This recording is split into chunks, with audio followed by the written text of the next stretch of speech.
Supreme court ఇచ్చిన వర్గీకరణ తీర్పు చెల్లదని అమలాపురం మాజీ ఎంపీ హర్షకుమార్ అన్నారు. సుప్రీంకోర్టు తీర్పులు ఏవైనా రాజ్యాంగానికి లోబడి ఉండాలని, supreme court parliament, president of India రాజ్యాంగానికి లోబడే పనిచేయాలని, ఆర్టికల్ 341 ప్రకారం సుప్రీంకోర్టుకు వర్గీకరణ చేసే హక్కు లేదని, ఆర్టికల్ 341ని సవరించిన తర్వాతనే సుప్రీంకోర్టుకు ఆ అధికారం వస్తుందని అమలాపురం మాజీ ఎంపీ హర్షకుమార్ తెలిపారు.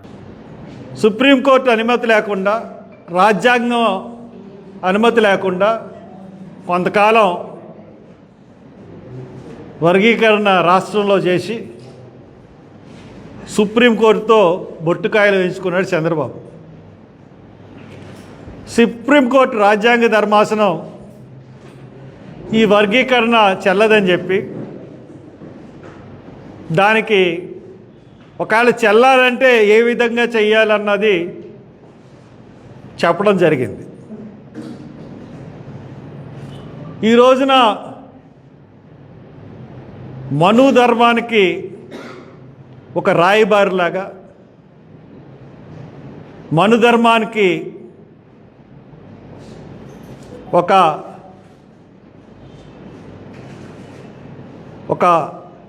పావులాగా ఈరోజు మందకృష్ణ వాడబడుతూ, ఈ రోజున ఈ తీర్పు, సుప్రీంకోర్టు ఇచ్చిన తీర్పు గురించి శంకలు గుద్దుకుంటా ఉన్నారు. నేను అడుగుతూ ఉన్నాను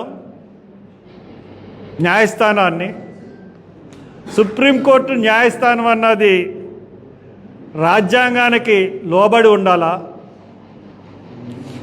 పార్లమెంటుకి లోబడి ఉండాలా, లేకపోతే సుప్రీంకోర్టు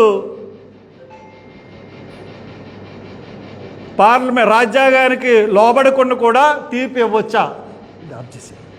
ఆప్ చేసింది. ఇది ఎలాగా ఇంప్లిమెంట్ అవుతుంది? రాజ్యాంగంలోని 341 ఆర్టికల్ ఏం చెప్తుందంటే, మీకు చదివి వినిపిస్తాను క్లియర్గా. రాజ్యాంగంలోని 341 ఆర్టికల్ ఏం చెప్తుందంటే, షెడ్యూల్ కులాలు, రాష్ట్రపతి ఏదైనా రాష్ట్రానికి లేదా కేంద్ర పాలిత ప్రాంతానికి సంబంధించి మరియు అది రాష్ట్రమైన చోట గవర్నర్తో సంప్రదించిన తర్వాతే పబ్లిక్ నోటిఫికేషన్ ద్వారా కులాలు, జాతులు లేదా తెగల్లోని కులాలు, జాతులు లేదా తెగలు లేదా సమూహాలను పేర్కొనవచ్చు. ఈ రాజ్యాంగం యొక్క ఉద్దేశాలు ఆ రాష్ట్రం లేదా కేంద్రపాలిత ప్రాంతానికి సంబంధించి షెడ్యూల్ కులాలుగా పరిగణించబడతాయి. పార్లమెంటు చట్ట ప్రకారం ఏదైనా కులం, జాతి లేదా తెగ లేదా ఏదైనా కులం, జాతిలోని, తెగలోని ఏదైనా సమూహం లేదా సమూహంలోని క్లాజ్ 1 కింద జారీ చేయబడిన నోటిఫికేషన్లో పేర్కొన్న షెడ్యూల్ కులాల జాబితాలో చేర్చవచ్చు లేదా మినహాయించవచ్చు. అయితే పైన పేర్కొన్న నోటిఫికేషన్ ప్రకారం సేవ్ చేయవచ్చు. పేర్కొన్న నిబంధన ప్రకారం తదుపరి నోటిఫికేషన్ మారదు. 341 ఆర్టికల్ రాజ్యాంగంలో చాలా క్లియర్గా చెప్తుంది. రాష్ట్రపతి రాష్ట్ర గవర్నర్ లేదా రాష్ట్ర ప్రముఖతో సంప్రదించిన తర్వాత పబ్లిక్ నోటిఫికేషన్ ద్వారా ఈ రాజ్యాంగం యొక్క ప్రయోజనాల కోసం పరిగణించబడే కులాలు, జాతులు లేదా తెగల్లోని కులాలు, జాతులు లేదా తెగలు లేదా సమూహాలను పేర్కొనవచ్చు. ఆ రాష్ట్రానికి సంబంధించి షెడ్యూల్ కులాలుగానే ఉండాలి. ఇంగ్లీష్లో మనం చూసుకున్నట్లయితే article 341 of the constitution, Indian constitution authorizes the president to declare certain castes and classes as a scheduled caste in a state or a union territory.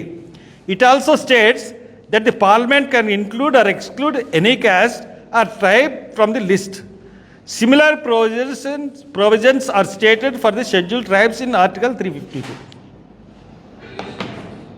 Article 341, Article 342. Article 341 అన్నది షెడ్యూల్ కులాల గురించి ఉద్దేశించబడింది.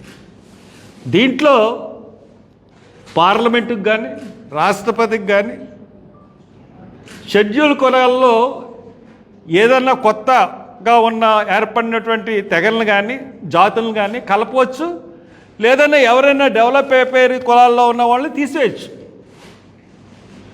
అలాగే తెగల్లో ఒక తెగ డెవలప్ అయిందంటే ఆ తెగని తీసేయచ్చు, ఆ తెగని కలపచ్చు.